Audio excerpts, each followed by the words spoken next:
साल का अंतिम दिन है 2024। उम्मीद है सबकी ज़िंदगी में ये साल कुछ अच्छाइयाँ कुछ बुराइयाँ भी साथ साथ लाया है ना। अच्छाई का पैरामीटर होता है बेटा हमने क्या कुछ अच्छा पाया, सिर्फ मॉनेटरी वैल्यू नहीं होती। हमारे घर में बहुत सारी चीज़ें होती हैं जो खुशियाँ दे जाती हैं। कुछ लोगों ने बहुत सारी परेशानियों को भी देखा, पर तुम्हारी एज में पता है क्या है, किसी भी चीज़ को ऐसे मापना चाहिए मैंने 2024 में क्या कुछ किया, अपने करियर के पॉइंट ऑफ व्यू से, एक अच्छा इंसान बनने की नज़र से। अगर तुम्हें इसका आंसर अपनी आत्मा से मिलता है कि मैंने बिल्कुल ठीक इस्तेमाल किया, ये साल मेरी लाइफ में एक यादगार साल रहेगा। और आज से 5-7 साल बाद जब मैं कभी याद करूं कि मेरा एक स्ट्रगलिंग फेज़ था, तो मैं इसको पॉजिटिव सेंस में देख पाऊँ। तुम्हारी लाइफ में साल की कीमत ऐसे मापी जानी चाहिए कि हमने इस साल में अपने आप को बेहतर बनाने के लिए क्या कुछ किया। बेहतरी का मतलब हमारी भाषा पे हमारी अच्छी पकड़ बनी, हमने इंसानियत के तौर पे कुछ बेहतर सीखा। अभी तो तुम ना बेटा मेकिंग में हो, प्रोसेस में हो बनने के, अभी तुम्हारी पर्सनालिटी बनी नहीं है। जैसे मैं अपने आप को देखूं तो हमारे तो एक पर्सनालिटी बन गई, अब हम बहुत ज़्यादा नहीं बदलेंगे। लेकिन तुम जिस उम्र से निकल रहे हो 18 से और लगभग 27, ये किसी इंसान की पर्सनालिटी को बनाने के सबसे इम्पॉर्टेंट साल होते हैं। और इनमें पर्सनालिटी कैसे बनती है, आसपास के माहौल से, जैसे तुम्हें लोग मिलेंगे। अगर किसी को इस एज में बहुत घटिया चीप टाइप के लोग मिलें तो उसका पर्सपेक्टिव डेवलप होता है कि दुनिया बहुत ख़राब है, समाज बहुत ख़राब है। इस उम्र में अगर लोग अच्छे मिलें तो हमें लगता है दुनिया बहुत खूबसूरत है, रहने लायक है। हमारे आसपास का सर्कल बहुत कुछ हमारे मन पे प्रभाव डालता है। और सबसे इम्पॉर्टेंट फेज़ ये हमारे करियर को लेकर भी है। तो तुम लोग जिस उम्र में हो तुम्हारी भी एक सोच डेवलप हो रही है। ये दुनिया बेटा ना तो 100% अच्छी है और ना 100% ख़राब। ये टाइम टू टाइम तुम्हें कभी अच्छे लोग मिलेंगे, कभी तुम्हारा पाला ख़राब लोगों से भी पड़ेगा। और उन सब के मिक्सचर को हम कहते हैं ये हमारी ज़िंदगी है। जिनकी किस्मत अच्छी होती है उनको थोड़े थोड़े ख़राब लोगों से जीवन के अनुभव आ जाते हैं। लेकिन कई बार ऐसा होता है कि बहुत ख़राब लोगों से आपका टकराव होगा और तब आप ज़िंदगी का एक चैप्टर समझ जाएंगे। पर मैंने ये देखा जिसके साथ जैसा जैसा होता गया वही उसके अनुभव उसकी पर्सनालिटी का पार्ट बनते गए। और उम्र बढ़ने पर अकल क्यों बढ़ जाती है, क्योंकि उन सब ने वो अप्स एंड डाउन्स देख लिए। तुम्हारे अंदर एक 15 साल के लड़के और लड़की से ज़्यादा समझ है, क्योंकि तुमने उससे ज़्यादा ज़िंदगी देख ली। वो बेवकूफ़ी भरी बातें करेगा, तुम्हें लगेगा कितने बेवकूफ़ हैं, इनको अकल नहीं है। जैसे जैसे उम्र बढ़ेगी ना बेटा अनुभव बढ़ेंगे। ये अनुभव हमें रिच बनाते हैं, समृद्ध बनाते हैं, हमारी समझ का, अनुभव का दायरा विकसित करते हैं। तो 2024 बहुत बहुत एक अगर देखो अपने आप से तो मुझे ऐसा लगता है अगर तुम तैयारी कर रहे थे तो तुम बहुत अच्छे रास्ते पर हो। और अब तुम उम्मीद कर सकते हो कि 2025 में जैसे ही वैकेंसीज आएंगी हम कहीं ना कहीं अपना नंबर, अपनी जगह बना लेंगे, एक जगह हम अपनी पक्की कर लेंगे। लेकिन ये तब होगा जब तुमने इसको अच्छे ढंग से यूज़ किया होगा। अगर तुमने 24 हाथ से गवा दिया, मैं पर्सनली तो नहीं जानती ना तुम एक एक आदमी कितनी मेहनत कर रहा है, लेकिन तुम तो जानते हो। और छोड़ो तुम, तुम्हारी आत्मा और तुम ये दो जानते हो। माँ बाप को भी हम बेवकूफ़ बना सकते हैं, किताब खोल के बैठे रहें, पता चला अंदर व्हाट्सएप चला रहे हैं, चैटिंग कर रहे हैं, इंस्टा चला रहे हैं। उनको क्या पता बेटा, वो तो बेचारे माँ बाप तो सबसे शरीफ प्राणी होते हैं धरती पर। वो हमेशा बिलीव करते हैं किताब लिए बैठी है बेटी या बेटा तो वो सही होगा रास्ते पर। लेकिन तुम जानते हो तुम्हारी आत्मा कि उस किताब को खोलते टाइम तुमने कितना सीखा या तुमने कितना अपना बेवकूफ़ बनाया। हम किसी का बेवकूफ़ बना ही नहीं सकते। तो ये जो साल गया ना, इसका आंसर तुम्हें 25 में मिलेगा। अब 25 में या तो तुम नौकरी के साथ खड़े होगे, अपनी घड़ी के साथ, अपने माँ बाप के साथ, या फिर जैसा 24 खाली गया ऐसा ही 25 भी चला जाएगा। तुम्हारे सामने जब यहाँ बच्चे आते हैं अपनी घड़ी लेने तो तुम्हारे मन में अपने आप से यूँ लगता है कि हाँ यार हमें भी एक दिन ऐसा बनना है। अगर ये नहीं लगता तो तुम्हारे अंदर बेटा फिर कुछ मोटिवेशन नहीं है। ये सेल्फ से आना चाहिए कि मुझे भी। उस दिन देखो एक वो लेडी आई थी जिसकी 3 बेटियां थी, उसकी मदर इन लॉ। उसने क्या कहा कि मुझे हमेशा लगता था मेरे हस्बैंड का क्या साथ है, भाई मेरे ससुर तो पता नहीं थे कि नहीं थे उसके ससुर तो, लेकिन उसने ये कहा कि मेरे हस्बैंड का हेल्पिंग हैंड कौन, बेटियां तो चलो मेरी हेल्प कर देंगी। तो उसने कितनी बड़ी बात कही कि अब मैं नौकरी लग गई, अब मैं अपने हस्बैंड की हेल्प कर पाऊंगी। ये सोचो बेटा वो कितनी ज़्यादा उसके अंदर ये मोटिवेशन की आग थी कि मेरे हस्बैंड अकेले हैं, हम इतने सारे लोग खाने वाले, सास भी उन्हीं के ऊपर डिपेंड, वाइफ भी उन्हीं के ऊपर, और आगे 3 बेटियां, 5 औरतें घर में, बच्चियां, औरतें, लड़कियां, कुछ भी कह लो, और कमाने वाला एक। भगवान न करे कुछ हो जाए तो फिर कहाँ जाएंगी। तो उसको हर टाइम ये कितनी टेंशन थी, लेकिन इसी ने ना उसको मोटिवेट रखा, और वो पढ़ती गई पढ़ती गई पढ़ती गई, फाइनली लग गई। तुम्हारे सामने तो आई थी, उस दिन बता रही थी।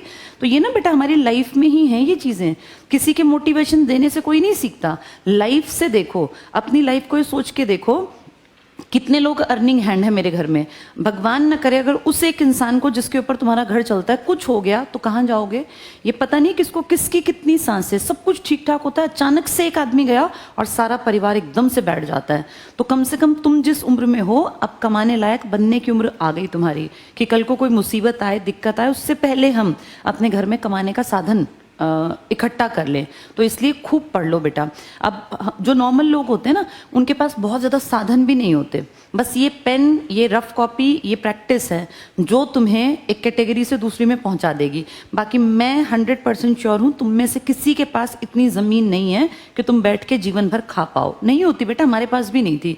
नहीं तुम्हारे पास रेंटल प्रॉपर्टी कि जहाँ से 1,00,000 2 लाख का हर महीने का रेंट आता हो, नहीं तुम्हारे पास कोई जनरेशनल वेल्थ है कि तुम्हारे दादा परदादा ने वहाँ 10 किले लेके डाल रखे हैं, वहाँ 50 किले लेके डाले, वहाँ 20 बीघे, ऐसे कहीं नहीं पड़ी। तुम्हारे पास टोटल मिला के हार्डली कोई 1 आधा किला, 1 आधा 2-4 किले आ सकते हैं टोटल में, उसका बंटवारा होके तुम्हें कुछ नहीं मिलना ज़्यादा। तो तुम्हारे पास कोई ऑप्शन नहीं है सिवाय मेहनत के। और मेहनत कैसी, या तो शारीरिक कर लो या मानसिक कर लो। अब शारीरिक करनी है तो फिर मजदूरी देखते नहीं कितने लोग कर रहे हैं, वैसे ही करने को तैयार रहो। अगर वो नहीं करना चाहते हो, तुम्हें लगता है हम पढ़ लिख गए, हम मजदूरी नहीं करना चाहते, तो फिर बेटा मेंटली अपने आप को इतना अलर्ट रखो। इंडिया में प्रॉब्लम क्या है, पढ़ने के मौके मिलने के बावजूद लोग गलत इस्तेमाल करते हैं। जिन बेटियों को उनके बाप भाई भेज भी देते हैं ना, कितनी ही लड़कियां, मैं सब लड़कियां जानती हैं, तुम में से ही कुछ इस तरह की मिलेंगी जिनको पढ़ने से कोई मतलब नहीं, यहाँ आके सिर्फ चैटिंग करती रहेंगी आपस में। तुम जानती हो, लड़के भी जानते हैं, तुम में से सबको मौका मिला है लेकिन सब इस्तेमाल नहीं कर रहे। तुम्हारे फादर ने, माँ ने जैसे तैसे करके तुम्हें भेजा, उसका इस्तेमाल तुम कर रहे हो। इसका ये मौके बार बार नहीं आएंगे, तुम्हारे सामने से मौका निकल रहा है। समझदार वो जो एकदम से ग्रास्प कर लेगा कि मौका आया और मैंने तुरंत पकड़ लिया। ये सीईटी एक मौका है, जिसने पकड़ लिया पकड़ लिया, नहीं तो बैठे रहना 10 गुना में। अगर तुम इस बार भी सीईटी में अच्छे नंबर नहीं लाए तो क्या पता अगले 2 साल नौकरियां ना निकल पाए, नौकरियां निकले तुम ना फॉर्म भर पाओ। जिसने सीईटी पास नहीं किया होता ना बेटा, उसके सामने नौकरी आती है लेकिन वो फॉर्म्स भर नहीं पाता। उनसे पूछ के देखो कितना उनका जी दुखी होता है कि नौकरियां आ गई और हम नहीं भर सकते। पुलिस के फॉर्म आएंगे, तुम्हारी हाइट अच्छी, हेल्थ अच्छी, तुम अच्छी भाग दौड़ कर सकते, तुम फॉर्म ही नहीं भर पाओगे क्योंकि तुम्हारा सीईटी पास नहीं है, एस्टेट पास नहीं है। टीचिंग के फॉर्म आएंगे, तुम खाली बैठे रहोगे। तो ये जो पहली सीढ़ी है ना, इसको हर हाल में क्रॉस करना है अच्छे मार्क्स के साथ, ये अपना टारगेट रखो। तो कल से अपना ये सोचो कि इस साल जो यूटिलाइज किया है हमने, अगला साल हम नौकरी का साल बनाएंगे। 2025 ढेरों नौकरियां लाएगा, बस तुम लेने वाले बनना कि मेहनत करनी है। मेरी इन बातों का असर सब पे नहीं होगा, मैं भी जानती हूँ, लेकिन कुछ लोग भी अगर सुधर जाएं, कुछ लोगों पर भी हो जाए तो हमारा काम पूरा। बेटा सब सुधरेंगे तो देश कैसे चलेगा, कुछ लोग तो बिगड़ने भी जरूरी है ना। अब उनमें से कौन होंगे कौन नहीं वो तुम देखो। मेरा ये मानना है अपने घर के हालात देख के हर किसी को समझ जाना चाहिए, पर इंडिया में इतने समझदार लोग हैं नहीं। जिनका बाप शराब पी के पड़ा रहता है, माँ दुखी रहती है, पूरी जिंदगी रोती है, मैंने वो लड़के भी बिगड़ते देखे हैं कि बिल्कुल अपने बाप के ढर्रे पे चल पड़ते हैं। मैंने ऐसी लड़कियां भी बिगड़ती देखी हैं जिनके घर में कोई साधन नहीं था, बाप ने माँ ने मजदूरी करके जैसे तैसे घर वालों से लड़के बेटी को पढ़ने भेजा, बेटी अपना बिगड़ के बैठ गई। तो ये तुम्हें देखना है कि तुम्हारी परिस्थिति क्या है और कैसे उससे निकलोगे।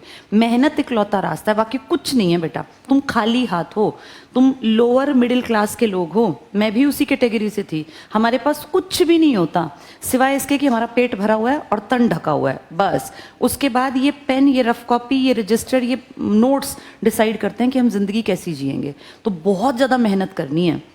बिगड़ने का तुम्हारे पास ऑप्शन नहीं है, क्योंकि बिगड़ के तुम खाओगे कहाँ से। तुम्हारे पास बैग पे पैसा नहीं है, तो हमें तो सिर्फ और सिर्फ पढ़ के अपनी किस्मत बदलनी है, ठीक है। तो 25 को बहुत अच्छे तरीके से जीना बेटा, और पूरे साल का टारगेट बनाओ, रोज पढ़ना है, रोज कई कई घंटे अपने ऊपर देने हैं। अब की टाइम की इन्वेस्टमेंट ना कुछ महीने बाद देखना तुम्हें कितना प्राउड होगा।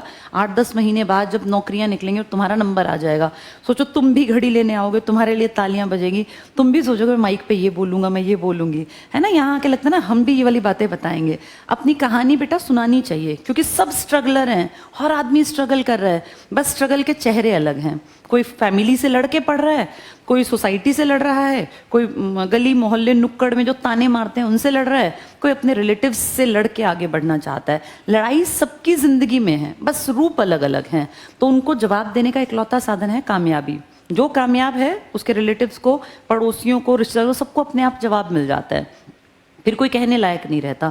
तो 25 को बहुत अच्छे तरीके से शुरू करना, डेली पढ़ना, क्लास बंक मत किया करो। क्लास बंक करना मतलब अपना नुकसान करना। किसी का क्या ही बिगड़ता है बेटा, तुम खुद देखो, यहाँ रोज आबादी बढ़ती और घटती है। कहाँ जाते हैं बच्चे? छुट्टी मार जाते हैं।